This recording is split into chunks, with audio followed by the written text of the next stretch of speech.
Good morning. My name is Michaela Hamilton. I'm editor-in-chief of the Citadel Press, which is an imprint of Kensington Publishing Corporation.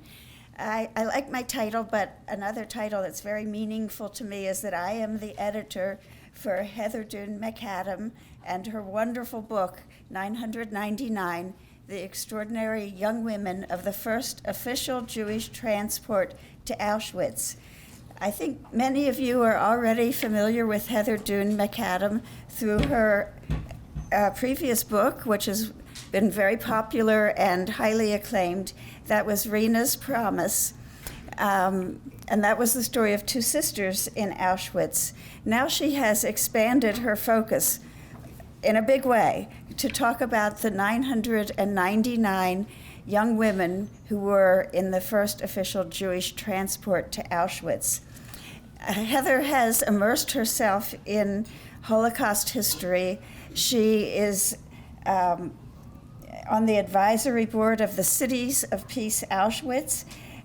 She's the director of the Rena's Promise Foundation. She's producing a film, a documentary about the 999 extraordinary young women. Her work has been praised by the National Museum of Jewish History, the National Museum at Auschwitz, and other very prestigious institutions. This is a book that is a piece of history, but it's also a book that touches the heart, because in her book, Heather brings to life the stories of these extraordinary young women in the worst possible circumstances who nonetheless were able to find nobility and kindness and supported each other in the face of horror. The book is so powerful. It's been licensed in 16 countries in addition to the US. Audio rights were sold. The advance reviews have been quite stunning, using adjectives like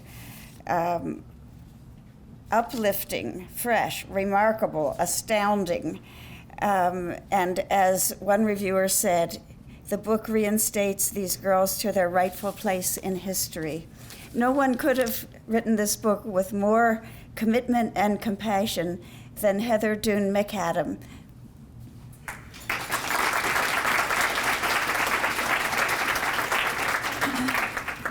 Thank you.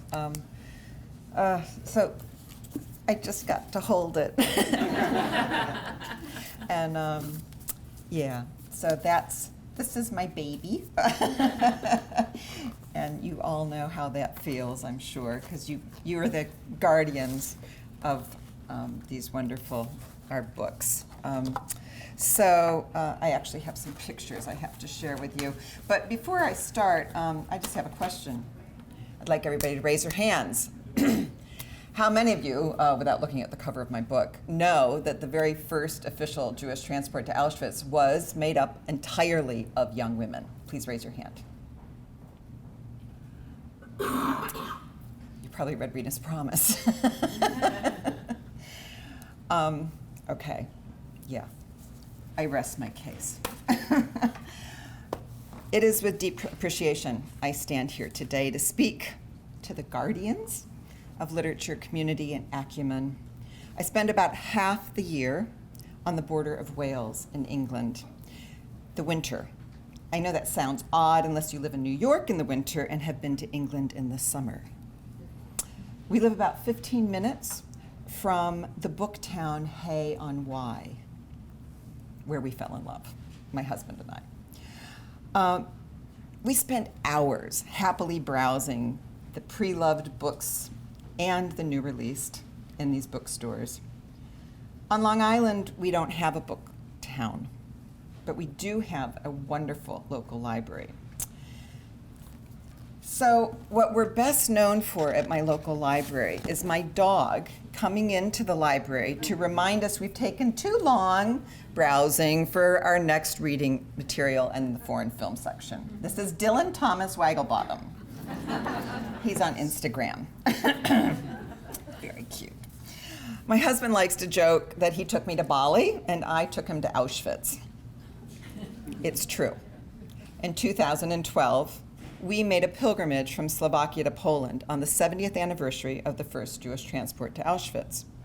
I carried with me a list of names that Crispin Brooks from the USC Shoah Foundation and I had compiled of women who were on the first transport.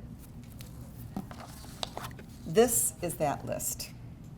The bottom part's the second transport, just the first. We had about 22 names on it. Some of those names are women that I knew because of Rena, or people I knew and I didn't know their names. On it is the name of Rena Kornreich, who is the subject of my first book, Rena's Promise, and the name of Adela Gross. Rena knew the beautiful red-headed Adela and witnessed her being selected for the gas. So on March 25th, 2012, we arrived at the train station in Slovakia, where the first transport had departed from, and discovered a plaque on the station wall.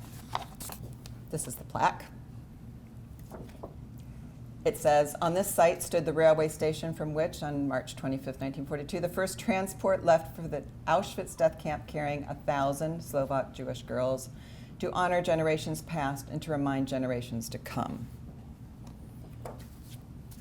It wasn't 1,000. I have a whole chapter on 999, but I won't go into that. Beneath this plaque was a circle of candles and stones and flowers. And you can see in this photograph, if you come up later, you can see the stones underneath the plaque. Someone else had been there before us and was also honoring the girls. So I left the list among the candles and stones. The next morning, we boarded a train for Auschwitz, Poland. However, after we left, there was a memorial service commemorating the girls of the first transport at the railway station. And there my list was discovered by none other than the surviving family of Adela Gross. 70 years after their posthumous aunt disappeared into the jaws of Auschwitz, the Gross family discovered what had happened to her in camp. And 25 years after Rena told me the story of Adela, I was given an actual photo of her. How many other photos are out there, I began to wonder. How many other families still don't know what happened to their girls? Fast forward 5 years to the 75th anniversary of the first transport. Once again, I was heading to Slovakia. But a few weeks before leaving, I learned that there was a 93-year-old survivor, Edith Grossman, who was going to be honored at the ceremonies. I had been looking for a survivor willing to be interviewed on camera and contacted her.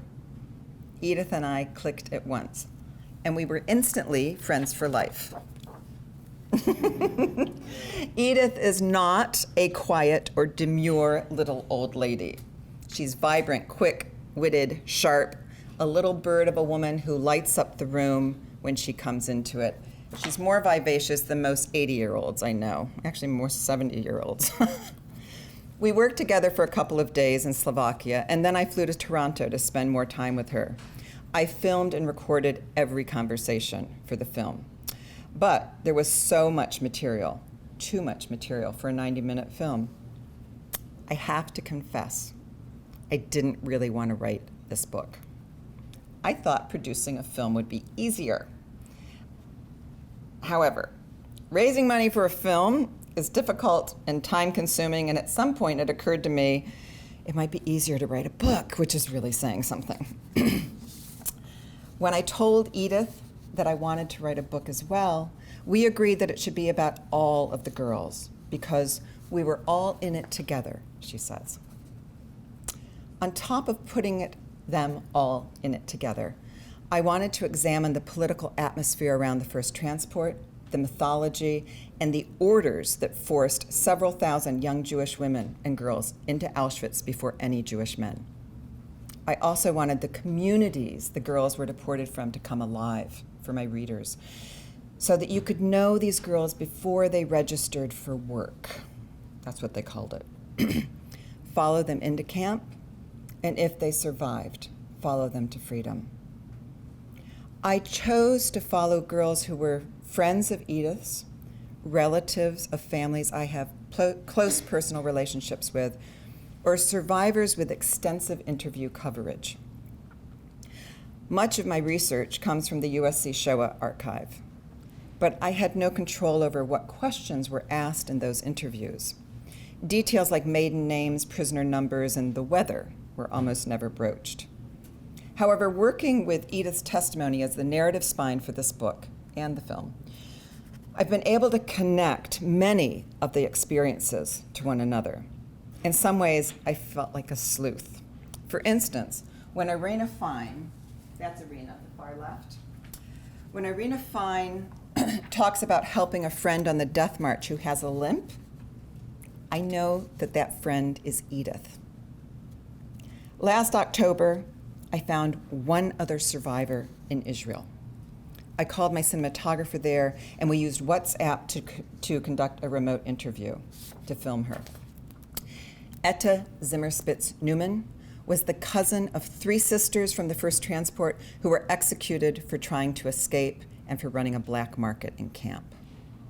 Despite hearing other prisoners mention this incident, there is nothing in the SS records to corroborate their torture and subsequent murders. Finding Etta and hearing firsthand about her cousins is historically important because death records for women in Auschwitz are spotty at best. If a man was caught trying to escape or if he committed suicide on the electric wires, his number, his name, his fate were recorded. Women just disappeared. Prior to August 1942, that's 5 months that my girls were in camp, only a handful of anonymous women are listed as dying in the historic record. Yet we know from survivors and SS testimonies, like the diary of Commandant Rudolf Hess, that thousands of women died from disease, starvation, and physical abuse. This was before the gas chambers were functioning against prisoners. One of the devices I use to solve the problem of lacunae in the historic record are witness as well as survivor testimonies. Rudolf Verba, who is famous for escaping from Auschwitz, provides vital information about female prisoners in the 1942 camp. I also found 2 men in their 90s who were witnesses to the deportation of the girls in March 1942. One of the reasons these men's testimonies are important is because they offer us a third-person perspective. On December 5th, 1942, Edith's sister was taken to the gas. In a day-long selection that multiple prisoners, independent of each other, state killed 10,000 women. One survivor reported that out of 1,000 girls on her block, only 20 were left at the end of the day. However, the SS record claims that 2,000 were killed. Yesterday, I was on an interview. I was questioned about these numbers by a reporter who questioned whether survivor testimony is a primary source. If their testimony is not a primary source, that means the SS records are the primary source. This is a challenge we face in Holocaust history. Whom do we believe? Well, Rudolf Verba also reports seeing 10,000 women go to the gas.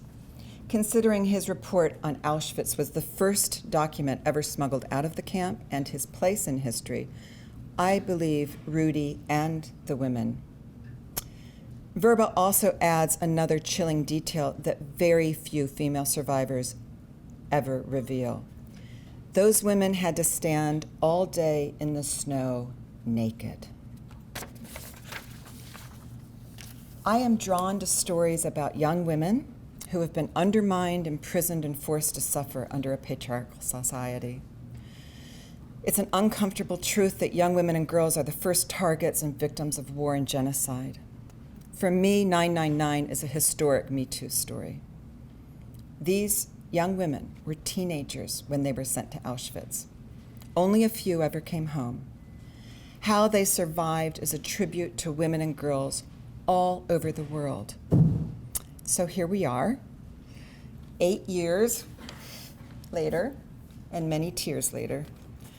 I hope 999 will mean as much to you and the patrons of your libraries as it does to me and the extraordinary young women that I know, have known, and have written about. Thank you.